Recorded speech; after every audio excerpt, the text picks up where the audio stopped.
Hey everyone, namaste and welcome back to the channel again home making with Nikki. कैसे हैं आप लोग? आई होप कि आप लोग सब बहुत ही अच्छे होंगे। हम जिस तरह से प्लांट्स को, खुद को या फिर हमारे घर को ही एक नया लुक देना चाहते हैं, ठीक उसी तरह हम अपने किचन को भी बहुत ही नए नए तरीक़ों से ऑर्गेनाइज कर सकते हैं और साथ ही उसी ऑर्गेनाइजेशन से हम अपने किचन को डेकोरेट भी कर सकते हैं।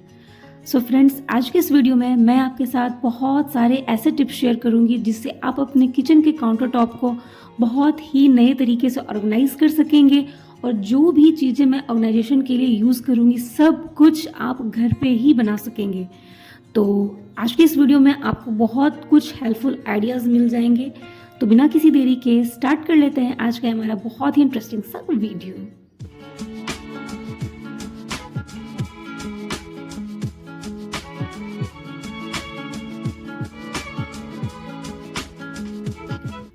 सो फ्रेंड्स, मेरा ये किचन है, ये बहुत ही ज़्यादा बड़ा किचन नहीं, एक नॉर्मल साइज़ का किचन है जो कि पूरी तरीके से नॉन मॉड्यूलर है।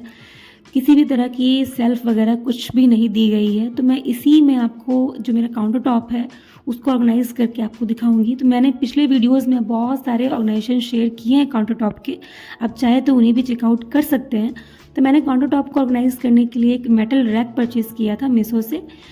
तो मैंने उसे हटा करके जो काउंटर टॉप के ऊपर जितने भी डस्ट पार्टिकल्स हो गए उन्हें अच्छे तरीके से वाइप कर लिया। और इस मेटल रैक को ऑर्गेनाइज़ करने से पहले मैंने कुछ लाइनर्स लगाए हुए थे जो कि अब गंदी हो चुकी थी। तो हम जब लाइनर का यूज़ करते हैं ना, तो हम अपने सामान को बहुत ही अच्छे तरीके से प्रोटेक्ट कर लेते हैं डस्ट से या फिर जितने भी किचन के जो चिपचिपे तेल वगैरह होते हैं उन सभी चीज़ों से। तो एक बार फिर इसे अच्छे तरीके से क्लीन कर लेने के बाद मैंने इसके ऊपर एक लाइनर लगाया है जो कि अगेन वॉलपेपर को निकालने के बाद जो नीचे का पोर्शन बच जाता है उसी को मैंने एज ए लाइनर यूज़ किया है। तो मैं इस मेटल रैक के ऊपर अपना मसाला कॉर्नर सेटअप करूँगी। तो डेली हमारे जो कुकिंग में काम आने वाले जितने भी मसाले होते हैं, साल्ट हो गई, हल्दी हो गई, जीरा पाउडर हो गया, आपका रेगुलर जो मसाले हो गए, उन सभी चीज़ों को मैंने यहाँ ऑर्गेनाइज़ किया है और बहुत ही ज़्यादा स्पेसियस है। बहुत ही अच्छे तरीके से सारे मसाले के जो कंटेनर्स हैं वो इसमें ऑर्गेनाइज हो गए। और नीचे मैंने एक कार्डबोर्ड का बॉक्स लिया है। इस कार्डबोर्ड के बॉक्स को मैंने DIY करा है और इसी बॉक्स में मैं कुछ जार्स रखूँगी जो कि ग्लास के बने हुए हैं, शीशे के हैं। तो उसमें कुछ ऐसे मसाले रखूँगी जो रेगुलर यूज़ में नहीं आते, जैसे कि पचफोरन हो गए, हमारे ब्लैक साल्ट हो गए या फिर गरम मसाले हो गए, चाट मसाला। तो इन्हीं सब चीज़ों को मैंने इसमें ऑर्गेनाइज़ करके रखा है। तो काफ़ी ज़्यादा स्पेसियस हो जाता है। हम जब कुछ परचेज़ करते हैं, अगर उसकी बिल्ड क्वालिटी बहुत ही अच्छी निकलती है तो हमारा जो सौदा होता है, ख़रीदारी होती है, वो बहुत ही अच्छा होता है। बजट भी हमारा उसमें ख़राब नहीं होता, चीज़ें बहुत ही अच्छे हमें मिल जाती है।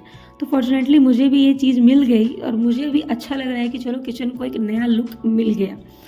मैं सेकंड इसमें ऑर्गेनाइज़ कर रही हूँ इस तरह का एक DIY बॉक्स जिसमें कि कुछ कपड़े के कतरन हैं जो कि अगेन ऑयल बॉटल या फिर बहुत कुछ किचन के ही सामान को क्लीन करने में यूज़ हो जाते हैं। और ये भी घर से निकली हुई जो घी हम जो यूज़ करते हैं उसे ऑर्गेनाइज़ करके रखा है।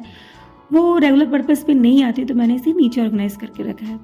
और इस तरह के अगर आपके पास क्रीम्स वगैरह के बॉटल्स निकलते हैं, कंटेनर्स निकलते हैं जो सेम साइज़ के होते हैं, उन्हें भी ऑर्गेनाइज़ करके रख सकते हैं।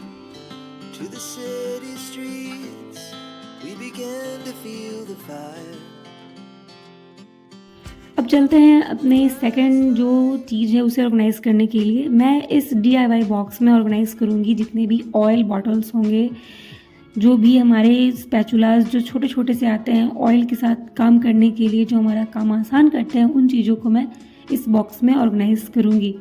तो इस तरह का एक स्पून होल्डर लिया है, इसमें मैं जितने भी छोटे छोटे स्पैचुलास हो गए या ब्रशेज़ हो गए, उन सभी चीज़ को इसमें ऑर्गेनाइज़ कर दूँगी।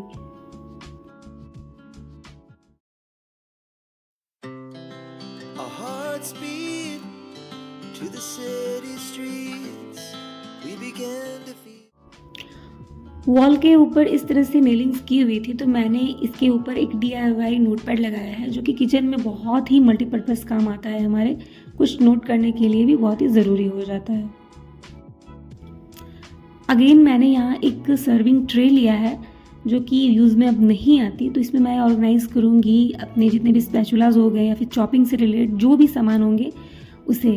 तो ये भी एक DIY करके बनाया गया एक टिन कैन है जिसे मैंने पेंट कर दिया है और जितने भी काम आने वाले हमारे चॉपिंग से रिलेटेड होगी, नाइफ़ हो गया, छिलनी हो गई या फिर ग्रेटर हो गया, सीज़र हो गए, तो सभी चीज़ों को मैं इसमें ऑर्गेनाइज़ कर रही हूँ।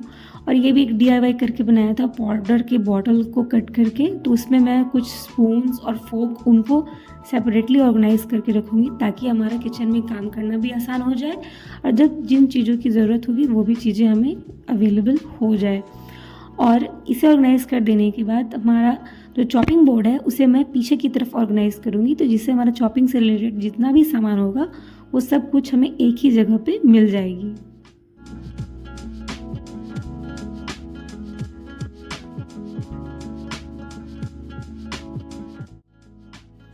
इस बार मैं पूरे सेल्फ को ऑर्गेनाइज़ नहीं कर रही हूँ, मैं बस नीचे वाले जो पोर्शन है थर्ड सेल्फ को ही ऑर्गेनाइज़ कर रही हूँ। और यहाँ मैं कुछ कप्स को रखूँगी जो कि एक बहुत ही अच्छा सा ऑप्शन हो जाता है डेकोरेशन के पर्पज़ के लिए।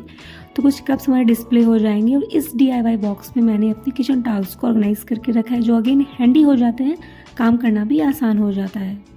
और एक आर्टिफिशियल प्लांट को रख करके इस सेल्फ को कंप्लीट कर लिया।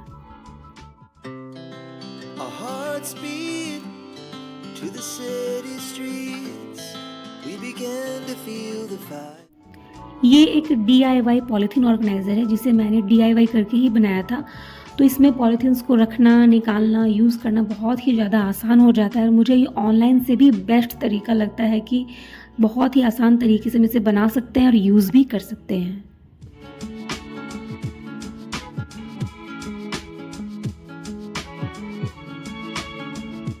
अब चलते हैं एक DIY बनाने की तरफ। हम बनाएंगे एक DIY फ्लोटिंग शेल्फ या फिर DIY हैंगिंग सेल्फ। ऑनलाइन मैंने ऐसे बहुत सारे देखे, लेकिन मुझे लगा कि इस चीज़ को भी हम घर पे ही बना सकते हैं। तो मैंने 3 पीसेस कार्डबोर्ड के लिए हैं, तीनों को मैंने अच्छे तरीके से स्टिक कर दिया और उसके एजेस को, उसके किनारों को स्मूथ करने के लिए मैंने इसके ऊपर मास्किंग टेप लगा दिया, जिससे जिसके भी किनारे होंगे उस सब कुछ बहुत ही अच्छे तरीके से स्मूथ हो जाएंगे। और मुझे थोड़ा सा वुड का टेक्सचर चाहिए था, तो मेरे पास एक वुड के ही टेक्सचर का वॉलपेपर था, तो मैंने उसे स्टिक कर दिया।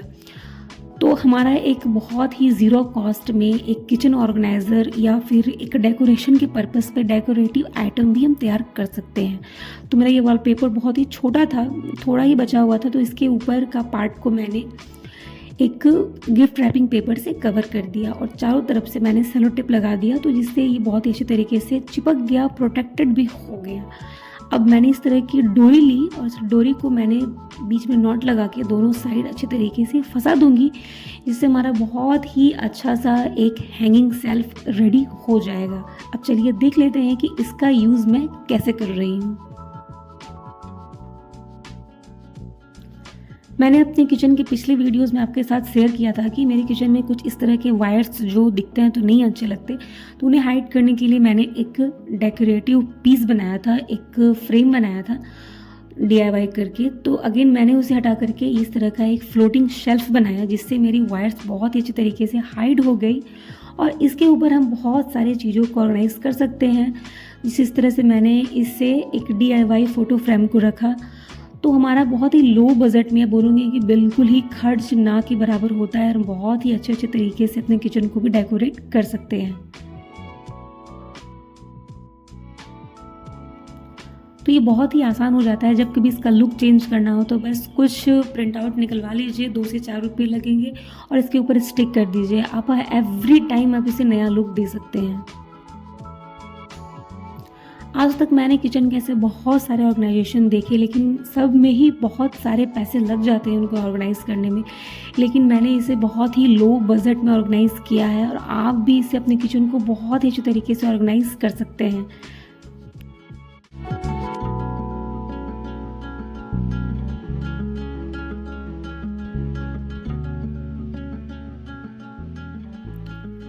So friends, that's all for today. कैसा लगा आपको आज का वीडियो? अगर वीडियो अच्छा लगा होगा तो ज़रूर उसे लाइक कीजिएगा और अगर चैनल पे नए थे तो प्लीज़ सब्सक्राइब ज़रूर कीजिएगा। इस छोटी सी फैमिली को धीरे धीरे बड़ा करने में आपका ही सब्सक्रिप्शन, आपका ही सपोर्ट बहुत ही ज़्यादा वर्क करता है।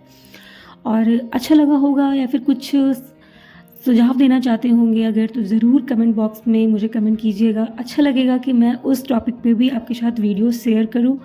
सो मैं मिलती हूं आपको एक नेक्स्ट वीडियो में एक नए टॉपिक के साथ। तब तक के लिए सभी को खुश रखिएगा, खुद भी खुश रहिएगा, अपना भी ख्याल ज़रूर रखिएगा।